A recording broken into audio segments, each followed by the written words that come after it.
Hello दोस्तों, exam study अड्डा YouTube channel में स्वागत है। दोस्तों, आज के वीडियो में हम लोग पढ़ने वाले हैं इलेक्ट्रॉनिक विन्यास कैसे निकाला जाता है। अगर आप इलेक्ट्रॉनिक विन्यास को नहीं निकाल पाते हैं तो इस वीडियो को देखने के बाद आप आसानी से इलेक्ट्रॉनिक विन्यास को फाइंड आउट कर सकते हैं।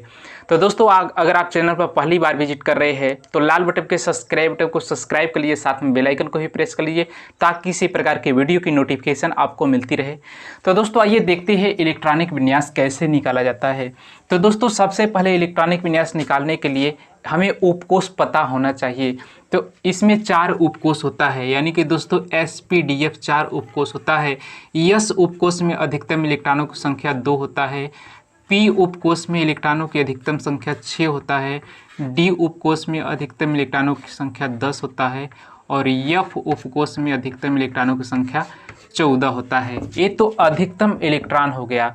तो दोस्तों, इसके निकालने का एक सबसे आसान तरीका यह होता है, सबसे पहले हम लिख लेते हैं 1s, फिर 2s, फिर 3s, फिर 4s, 5s, 6s और 7s।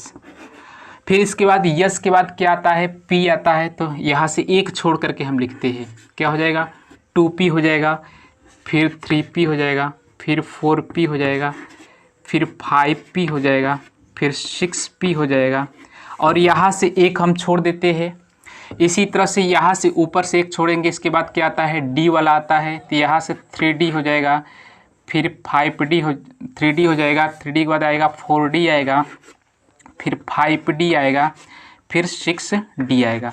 अब दोस्तों क्या करेंगे, ऊपर से एक छोड़ देंगे, फिर F वाला आएगा, 4F से स्टार्ट होगा। यहाँ पर आपका हो जाएगा 4F और यहाँ पर हो जाएगा आपका 5F। अगर इतना आप लिख लेते हैं तो उम्मीद है कि आप आने वाले किसी भी तत्व का इलेक्ट्रॉनिक विन्यास आसानी से फाइंड आउट कर सकते हैं। दोस्तों, ये लिखने का आपका तरीका है। फिर यहाँ से क्या करते हैं, यहाँ से इस टाइप से करते हैं, इस टाइप से बना लेते हैं, ड्रा करते हैं। फिर यहाँ से भी ऐसे करते हैं, फिर ये सीधे लाइन वाला को तीर का चिन्ह बनाते हैं, फिर यहाँ भी तीर का चिन्ह बनाते हैं। फिर यहाँ से आपका सीधे लाइन होगा तीर, फिर यहाँ से यानी कि 3 सीधे लाइन में होगा। फिर यहाँ से 4F वाला होगा, 4F वाला कर सकते हैं यहाँ से, यहाँ से इस तरह से तीर होगा, फिर यहाँ से इधर होगा, फिर यहाँ से इस तरह से। फिर 5X के बाद आपका आएगा 6D आएगा। तो इस तरह से हम लोग तीर बनाएंगे। तो इतना आप तीर बना सकते हैं जैसे जैसे बनाया गया है। फिर यहाँ से डैश डैश करके क्या करेंगे, मिलाएंगे, डैश डैश करके क्या करेंगे, मिलाएंगे। फिर यहाँ से इस तरह से, फिर यहाँ से हो जाएगा, फिर यहाँ से स्टार्ट। अब दोस्तों, इतना लिखने के बाद अब क्या करेंगे, यहाँ से दोस्तों क्या होगा, पहले 1s आएगा, फिर 2s आएगा, फिर 2P 3s, फिर यहाँ से 3P 4P 4s, फिर यहाँ से जाएंगे, फिर तीर का निशान यहाँ से 3D 4P 5s, फिर यहाँ से इधर से आएगा 4D 5P 6s, फिर इधर से 4F 5D 6P और 7s, फिर यहाँ से स्टार्ट होगा 5s 6D। यानी कि क्रम आपका इस तरह से होगा जैसे तीर बनाया गया है। तो दोस्तों, यहाँ से सबसे पहले क्या आएगा, 1s आएगा, फिर 2s आएगा, फिर 2P आएगा, फिर 3s आएगा, फिर इसके बाद 3s के बाद आपका आएगा 3P, फिर आएगा आपका 4s आएगा, फिर आपका 4s के बाद आएगा 3D, फिर डैश डैश। इसी तरह से 3D के बाद आप लिखना चाहे तो यहाँ से 3D के बाद 4P 5s, 4P 5s, फिर डैश डैश। इसी तरह से सब हम लिख लेंगे। और दोस्तों, आइए निकालते हैं कुछ तत्वों का इलेक्ट्रॉनिक विन्यास। जैसे आपका हाइड्रोजन है, हाइड्रोजन का जो परमाणु क्रमांक होता है 1 होता है। इसका हमें इलेक्ट्रॉनिक विन्यास क्या करना है, निकालना है। तो दोस्तों, इसके लिए पहला उपकोष में 1s, यस में अधिकतम इलेक्ट्रॉन कितना हो सकता है, 2। तो दोस्तों, कितना है, इसका परमाणु क्रमांक 1 है तो 1 भरेंगे। इसी तरह से हीलियम का है तो ये हो जाएगा 1s2 हो जाएगा। फिर लिथियम का है तो 1s2। अभी 1 इलेक्ट्रॉन बचा है इसमें, क्योंकि 3 होता है तो 1s के बाद किस में आएगा, 2s2 में आएगा, यानी कि 2s1, 2 1 3 हो जाएगा। बेरियम का हो जाएगा 1s2, फिर 2s2। फिर इसके बाद बोरान का निकालना है तो दोस्तों 1s2 फिर 2s2, 4 इलेक्ट्रॉन, यानी कि s में अधिकतम 2 इलेक्ट्रॉन होना चाहिए। अब 1 इलेक्ट्रॉन और बच रहा है तो किस उपकोष में जाएगा, p वाले में जाएगा। तो दोस्तों यहाँ से हो जाएगा 2p1। इसी तरह से कार्बन का निकालना है तो 1s2 फिर 2s2 फिर 2p2, 6 हो जाएगा। फिर नाइट्रोजन का निकालना है तो दोस्तों यहाँ से 1s2 फिर 2s2 फिर 2p, कितना 2 2 4 और 7 होने के लिए 3 इसमें इलेक्ट्रॉन भरेंगे। फिर ऑक्सीजन का है 1s2 फिर 2s2 फिर 2p, इसमें कितना हो जाएगा 4 इलेक्ट्रॉन हो जाएगा। इसी तरह से फ्लोरीन का निकालना है तो 1s2 2s2 2p5 हो जाएगा, 5 4 9 हो जाएगा। इसी तरह से नियान का आपका होता है 10 होता है, तो इसका निकालेंगे तो 1s2 2s2 फिर 2p6, यानी कि दोस्तों इस तरह से हम इसी क्रम में लिख करके उसमें जो इलेक्ट्रॉन है, यस में अधिकतम इलेक्ट्रॉन की संख्या 2 होता है तो 2 से हम ज़्यादा नहीं भरेंगे, फिर उसके आगे वाले उपकोष के लेंगे। फिर पी में 6 होता है तो 6 से ज़्यादा नहीं भरना है, 6 भर जाएगा, उसके आगे वाले उपकोष में अब जाएंगे। फिर डी वाले में 10 और इसी प्रकार एफ वाले में भी 14 होता है। तो दोस्तों आइए कुछ और भी तत्वों का हम इलेक्ट्रॉनिक विन्यास निकालते हैं, जैसे नियान।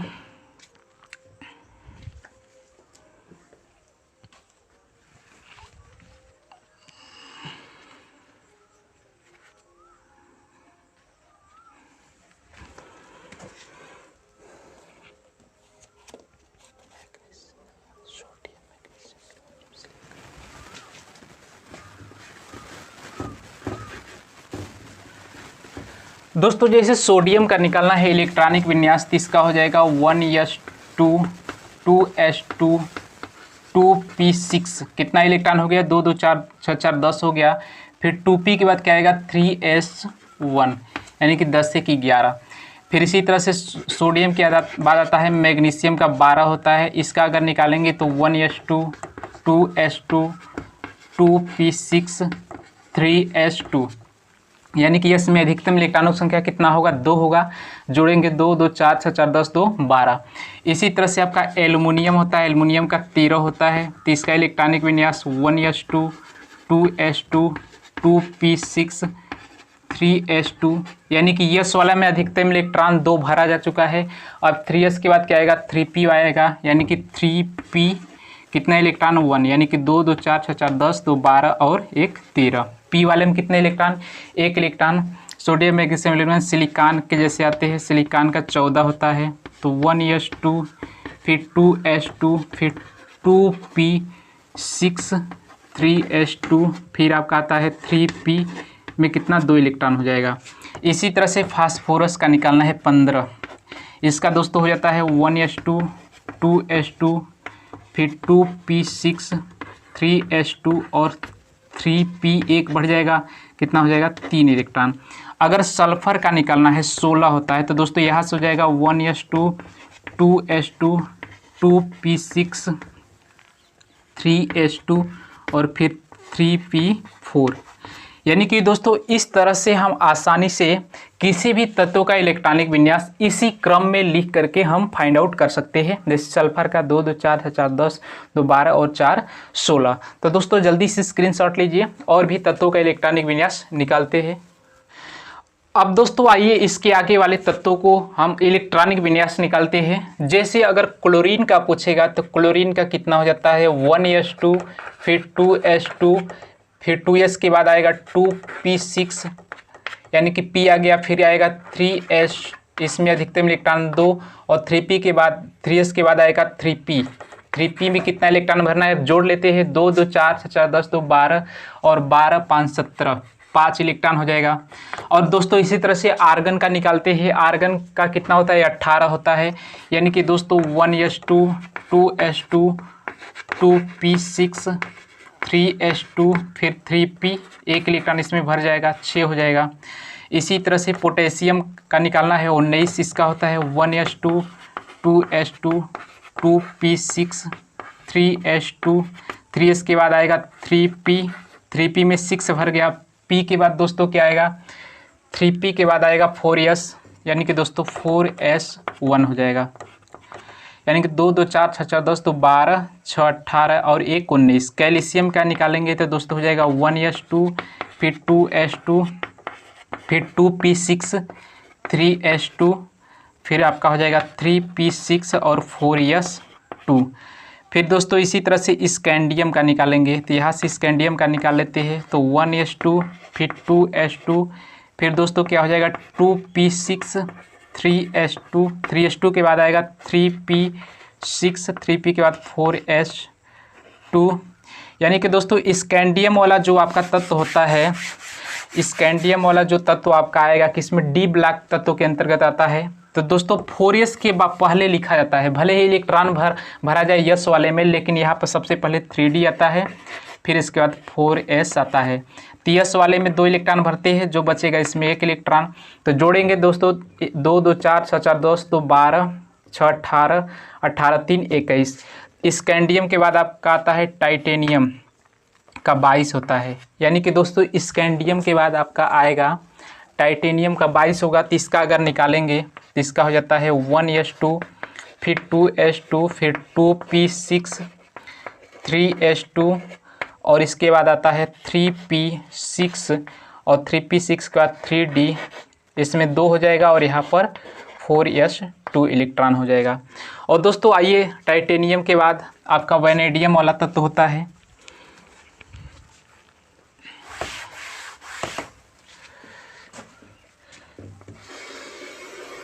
दोस्तों आइए वैनेडियम वाला तत्व यानी कि V23 होता है वैनेडियम का, यानी कि 23 होता है। तो दोस्तों इसका निकालेंगे 1s2, फिर 2s2, फिर 2p6, 2p के बाद आपका 3s2 हो जाएगा, फिर 3p6 के बाद आपका 3d, फिर 4s। अब दोस्तों इसमें भरना है, इसमें 2 इलेक्ट्रॉन और जो बचेगा डी वाले में 2 2 4 6 4 10 तो 12 6 18 18 2 20 और इसमें 3 हो जाएगा। अब दोस्तों आता है वैनेडियम के बाद आपका आता है क्रोमियम। क्रोमियम का 24 होता है, किसका निकालेंगे 1s2, फिर आपका आता है 2s2, फिर 2p6, 3s2, 3s2 के बाद आपका आएगा 3p6, फिर 3d और 4s। दोस्तों याद रखिएगा ये जो क्रोमियम हो गया और कॉपर हो गया, दोनों इलेक्ट्रॉनिक विन्यास अपवाद के अंतर्गत आता है। यानी कि दोस्तों डी में मैक्सिमम इलेक्ट्रॉन कितना हो सकता है, 10 हो सकता है। अगर इसमें भरेंगे तो यहाँ पर 2 इलेक्ट्रॉन भरेंगे तो कितना बचेगा, यहाँ पर 4 बचेगा, 2 2 4 6 4 10 तो 12 6 18 18 2 20 4 24। लेकिन डी उपकोष वाले में इसका आधा इलेक्ट्रॉन होने के लिए कितना इलेक्ट्रॉन की जरूरत है, 1 इलेक्ट्रॉन की जरूरत है, इसलिए इसमें 5 इलेक्ट्रॉन कर देते हैं और इसमें इलेक्ट्रॉन 1 कर लेते हैं। दोस्तों इसका मतलब यह है कि डी उपकोष में अगर 10 इलेक्ट्रॉन भरा हुआ है तो अस्थायी अवस्था में होता है। 10 इलेक्ट्रॉन भरा रहे डी उपकोष में या उसके आधा यानी कि 5 इलेक्ट्रॉन भी रहेगा तो अस्थायी अवस्था में होगा। इसलिए इसमें 2 इलेक्ट्रॉन न दे करके पहले 5 इलेक्ट्रॉन इसमें भर लिया जाता है, फिर यहाँ पर दे दिया जाता है। यानी कि ये नियम के विरुद्ध है, यानी कि अपवाद में आता है, यानी कि अपवाद के अंतर्गत यह आपको याद रखना पड़ेगा, इसका स्पेशल इलेक्ट्रॉनिक विन्यास। फिर आइए देखते हैं मैग्नीज। मैग्नीज का आता है 25। तो दोस्तों इसका अगर निकालेंगे तो 1s2, फिर आपका हो जाएगा 2s2, 2p6, फिर आपका होता है 3s2, फिर 3p6, फिर दोस्तों यहाँ पर 3d 5 और यहाँ से हो जाता है 4s2। फिर मैग्नीज के बाद आयरन आता है, आयरन का होता है 26। तो दोस्तों इसका निकालेंगे 1s2, फिर 2s2, फिर 2p6, फिर आपका आता है 3s2, फिर 3p6, 3d 5, 3d 6 हो जाएगा इसमें अब और इसमें 4s2। तो दोस्तों आयरन तक हम लोगों ने कवर कर लिया इलेक्ट्रॉनिक विन्यास कैसे निकालते हैं। जल्दी से स्क्रीनशॉट लीजिए और भी जो बचा है उसके आगे वाले इलेक्ट्रॉनिक विन्यास निकाल लेते हैं आसानी से। दोस्तों आयरन के बाद हम लोग आइए निकालते हैं कोबाल्ट होता है, कोबाल्ट, फिर इसके बाद निकिल कॉपर जिंक। कोबाल्ट का 27 होता है। तो दोस्तों अगर इसका इलेक्ट्रॉनिक विन्यास निकालेंगे तो कितना हो जाएगा 1s2, फिर 2s2, फिर 2p6, 3s2, फिर आपका 3p6, 3p के बाद 3d आता है, फिर 4s। तो इसमें 2 इलेक्ट्रॉन। अब दोस्तों जो बचा हुआ है डी उपकोष में हो जाएगा 2 2 4 6 4 10, तो 12 6 18 2 20, और फिर इसमें कितने इलेक्ट्रॉन, 7 इलेक्ट्रॉन हो जाएगा। फिर कोबाल्ट के बाद निकिल आता है, निकिल का 28, इसका निकालते हैं 1s2, फिर 2s2, फिर 2p6, 3s2, फिर 3p6 हो जाता है, फिर 3d8 आता है, फिर 4s2 आ जाता है। इसी तरह से दोस्तों कापर 29 वाले तत्व का निकालते हैं, तो ये आपका हो जाएगा 1s2, फिर 2s2, फिर 2p6, 3s2, 3p6 और 3d, और यहाँ से दोस्तों कितना हो जाएगा 4s। अब दोस्तों यस वाले उपकोष में 2 इलेक्ट्रॉन भरेंगे तो इसमें कितना हो जाएगा 9, और 10 होने के लिए कितने इलेक्ट्रॉन की जरूरत है, 1 इलेक्ट्रॉन की, इसलिए इसमें 10 इलेक्ट्रॉन भरते हैं और इसमें 1 इलेक्ट्रॉन भरते हैं। यह भी आपका अपवाद के अंतर्गत आता है, यानी कि दोस्तों क्रोमियम और कापर 2 अपवाद के रूप में याद रखिएगा। डी उपकोष में इसलिए इलेक्ट्रॉन को भर दिया जाता है ताकि वह स्टेबल अवस्था, स्थायी अवस्था में हो जाए।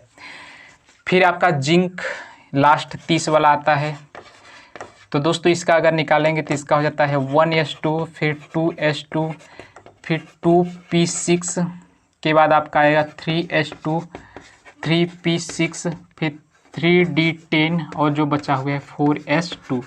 तो दोस्तों इस तरह से हम आसानी से, अगर आपको SPDF का लिखने का अगर क्रम पता है, इसी को इलेक्ट्रॉनिक कॉन्फ़िगरेशन कहा जाता है, लिखने का क्रम पता है, और उसमें SPDF में मैक्सिमम कितने इलेक्ट्रॉन हो सकते हैं, तो आप आसानी से किसी भी तत्व का इलेक्ट्रॉनिक विन्यास फाइंड आउट कर सकते हैं। तो दोस्तों आपको स्पेशली 30 तक आना चाहिए, मैक्सिमम 30 तक हम बता चुके हैं, जल्दी से स्क्रीनशॉट लीजिए। तो दोस्तों आज की वीडियो में बस इतना ही। इसके नेक्स्ट पार्ट को ऑक्सीडेशन नंबर कैसे निकाला जाता है किसी भी तत्व का, उसका आवर्त वर्ग कैसे निकाला जाता है, और IPSC नाम क्या होता है, सभी नेक्स्ट वीडियो में डिटेल वाइज हम लोग देखेंगे। अगर आप चैनल पर पहली बार विजिट कर रहे हैं तो लाल बटन के सब्सक्राइब बटन को सब्सक्राइब कर लीजिए, साथ में बेल आइकन को ही प्रेस कर लीजिए ताकि इसी प्रकार के वीडियो की नोटिफिकेशन आपको मिलती रहेगी। दोस्तों फिर मिलेंगे नेक्स्ट वीडियो में, तब तक के लिए जय हिंद, जय भारत।